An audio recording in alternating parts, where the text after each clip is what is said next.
प्यारे बच्चों, मैथमेटिक्स के क्लास में आप सभी का स्वागत है। तो प्रोबेबिलिटी के क्रम में हम कुछ क्वेश्चंस और ले रहे हैं। जैसे देखिए, फर्स्ट क्वेश्चन आपका है, one card is drawn from a pack of cards, what is the probability of getting a red और डायमंड। ठीक है, एक ताश के गड्डी में से हम एक कार्ड निकालते हैं, तो क्या प्रोबेबिलिटी है कि वो या तो लाल रंग का हो या डायमंड हो। तो देखो, लेट इवन को इवेंट ऑफ गेटिंग रेड। तो बच्चों देखो कितने रेड होते हैं।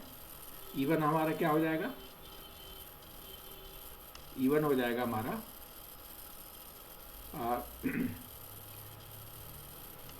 प्रोबेबिलिटी ऑफ इवन क्या हो जाएगी, प्रोबेबिलिटी ऑफ इवन हो जाएगी। कितने कार्ड रेड हैं, 26 में से हमने एक कार्ड निकाला, 26 C1। ठीक है, और टोटल कार्ड 52 है। ये तो हमारा हो गया आपका E1। ठीक है, अच्छा E2 क्या होगा बच्चों। देखो डायमंड, ये आपके देखो रेड तो 26 होते हैं, क्योंकि आपका डायमंड भी रेड होगा और वो आपका जो लोटस जिसको जो वो भी तो 26 होंगे रेड। अच्छा डायमंड उसमें 13 ही होगा। ठीक है, तो ये क्या हो जाएगा, 13 C1 अपान 15 C1। ये तो हो जाएगा आपका 26 अपान 52, that is equal to 1/2।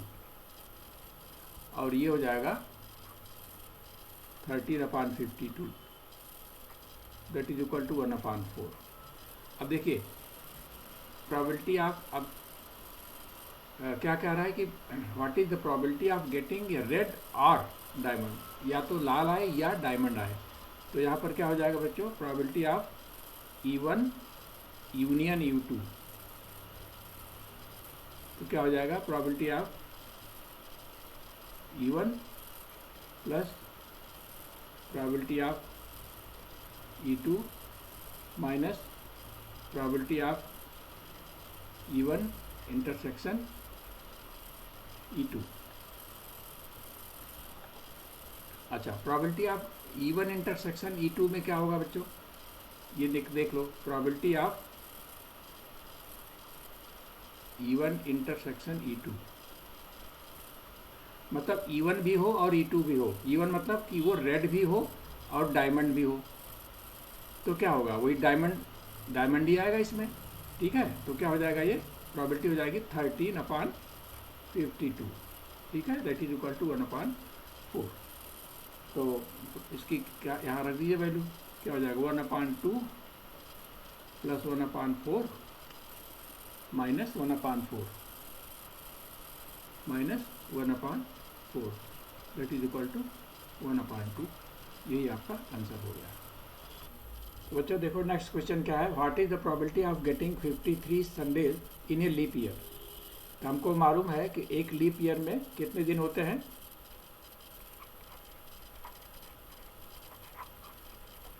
One leap year is equal to 366 days. अब 366 को हम अगर 7 से भाग दें तो 7×5 = 35, 16, 7 दूनी 14, 2। तो ये तो बच्चों देखो 52 संडे तो आएंगे एक लीप ईयर में। बाकी ये 2 दिन बचते हैं, इस 2 दिन में क्या संभावनाएं बन सकती हैं। तो देखिए आपका सैंपल स्पेस जो होगा क्या होगा, या तो संडे मंडे होगा, या मंडे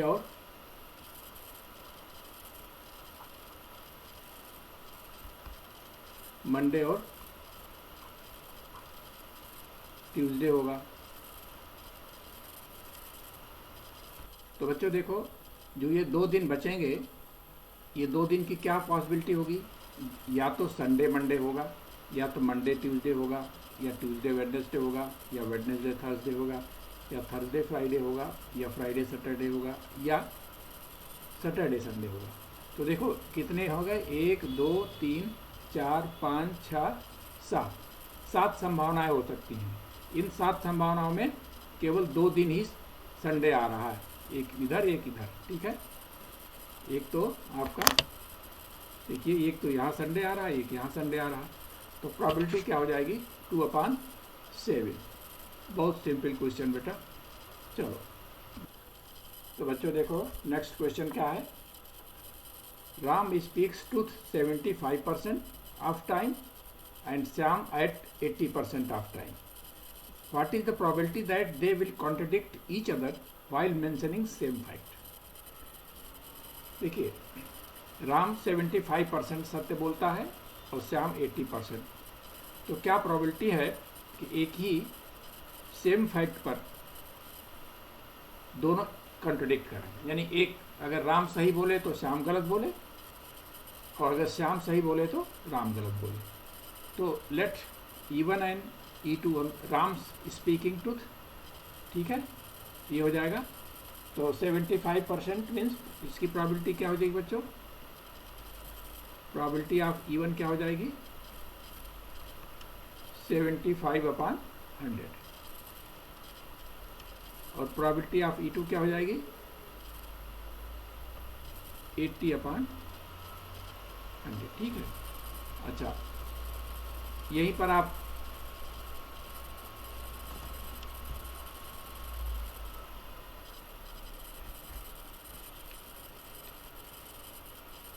ये दैट इज इक्वल टू आप यहाँ कर लीजिए,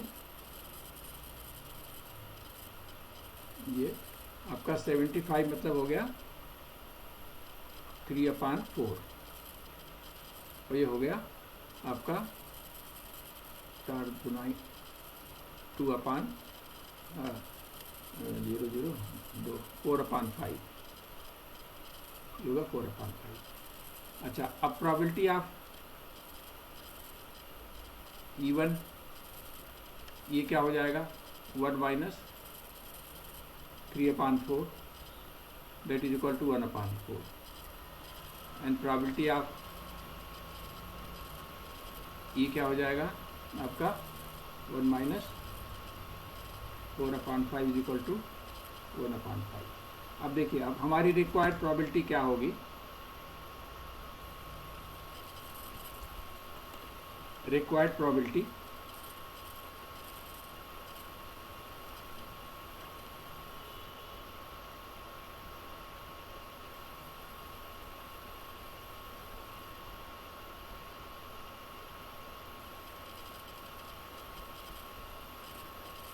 suppose Ram will speak truth, तो उसकी क्या प्रोबेबिलिटी हो जाएगी? राम अगर सही बोल रहा है तो उसकी प्रोबेबिलिटी क्या हो जाएगी? 3/4। उसकी प्रोबेबिलिटी हो जाएगी 3/4, ठीक है। इसको इस तरह से समझो बेटा, ये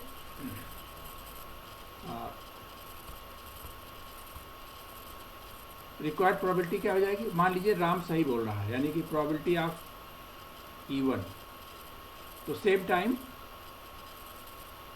श्याम झूठ बोल रहा है, क्या हो जाएगी? और मान लीजिए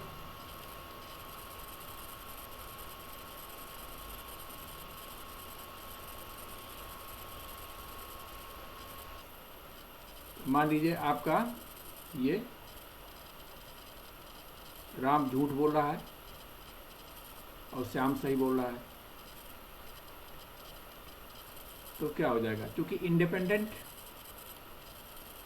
इंडिपेंडेंट आपके ये इवेंट है, E1 and E2 are independent event. क्यों? क्योंकि अगर राम विल स्पीक ट्रूथ तो Shyam will lie, and Shyam will speak truth then Ram will lie. तो E1 and E2 are independent event, इसलिए प्रोबेबिलिटी क्या हो जाएगी? प्रोबेबिलिटी ऑफ E1, तो ये प्रोबेबिलिटी ऑफ E1 हो जाएगी बच्चों 3/4, और प्रोबेबिलिटी ऑफ E2 ये हो जाएगा आपका 1/5 प्लस ये हो जाएगा आपका E1 का आपका ये हो जाएगा 1/4 इंटू E2 का क्या हो जाएगा, E2 है 4/5। तो बच्चों जाएगा ये हो जाएगा आपका 3/20 प्लस 1/5 दैट हो जाएगा ये 7/20। ये हमारा आंसर आ गया, 7/20 ये हमारा आंसर आ गया। तो बच्चों देखो नेक्स्ट क्वेश्चन हमारा है, what is the probability of getting more number of heads after tossing 5 coins together. देखो 5 कॉइन्स जो है वो उछाले जाते हैं, तो ये पूछा जा रहा है कि क्या प्रोबेबिलिटी है कि जो हेड हैं वो ज़्यादा हैं। तो देखो पहले तो आप निकाल लो कि नंबर ऑफ टोटल इवेंट्स क्या होंगे। तो बच्चों देखो क्योंकि कॉइन है, कॉइन में एक हेड होता है एक टेल होता है, ठीक है, दो ही होते हैं। तो 5 बार अगर उछाला जाएगा तो हमारा NS क्या हो जाएगा 2⁵, ठीक है। अब मैक्सिमम मोर हेड ज़्यादा है तो क्या क्या संभावनाएं बन सकती हैं। देखो 5 कॉइन्स हैं तो क्या क्या हो सकता है, या तो सब में हेड आ जाए,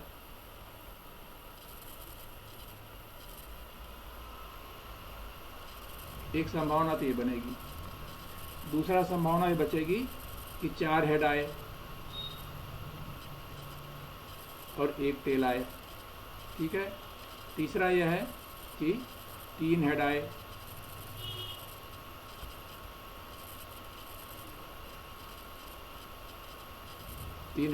और 2 टेल आए। यही संभावनाएं बन सकती हैं कि मैक्सिमम, ठीक है। तो कितनी हो गई 3। तो प्रोबेबिलिटी हमारी क्या हो जाएगी, प्रोबेबिलिटी हो जाएगी। अब देखो ये भी आपके पहले तो आप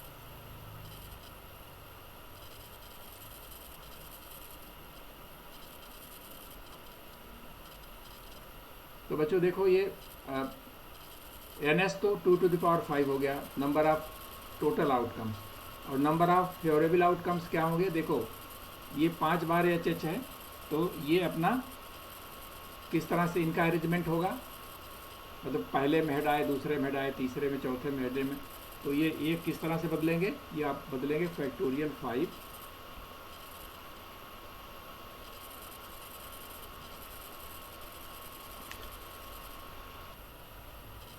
तो देखो बच्चों क्या हो गया। अब देखो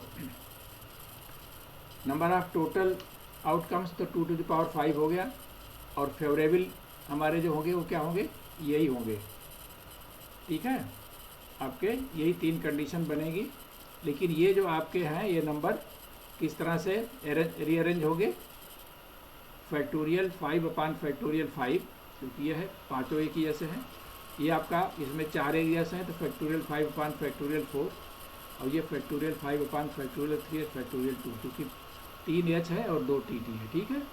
तो ये हो गया, तो ये आपका हो जाएगा ये प्रोबेबिलिटी आप ये हो जाएगा आपका 16/32 1/2, ठीक है। तो बच्चों देखो नेक्स्ट क्वेश्चन है, 3 cards are drawn from a pack of cards, what is the probability of getting at least 1 king. 3 पत्तियां निकाली जाती हैं ताश के गड्डी से, तो क्या प्रोबेबिलिटी है कि उसमें एटलीस्ट 1 किंग आए ही आए। तो let E be the probability of getting at least 1 king, then E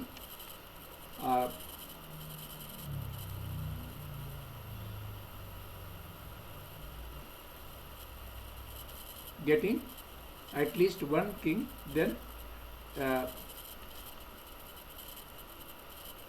complementary of E will be the event of getting no king, ठीक है। तो E बार क्या हो जाएगा, सबसे पहले तो E बार आप निकालो, probability of E bar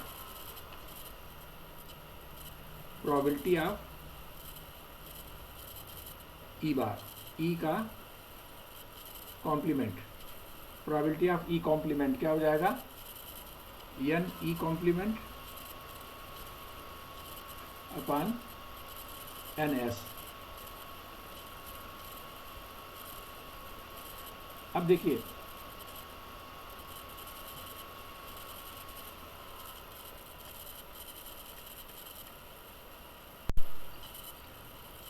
N E complement क्या होगा,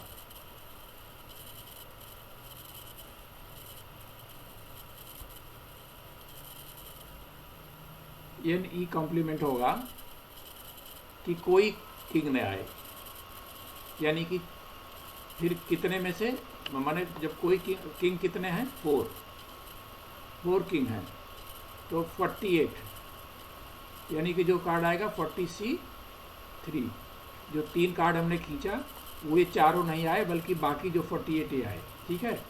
और यानी ये आपका हो गया, तो ये हो जाएगा 48C3 अपान ये हो जाएगा 52C3, ठीक है। तो आपका ये हो गया।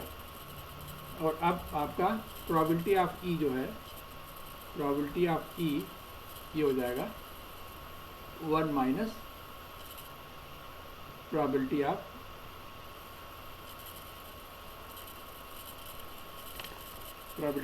ठीक है ये। तो अब इसको घटा दिए इसमें से, तो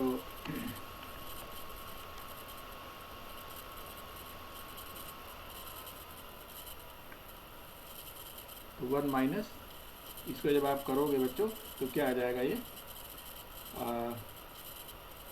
हो जाएगा 48 इंटू 47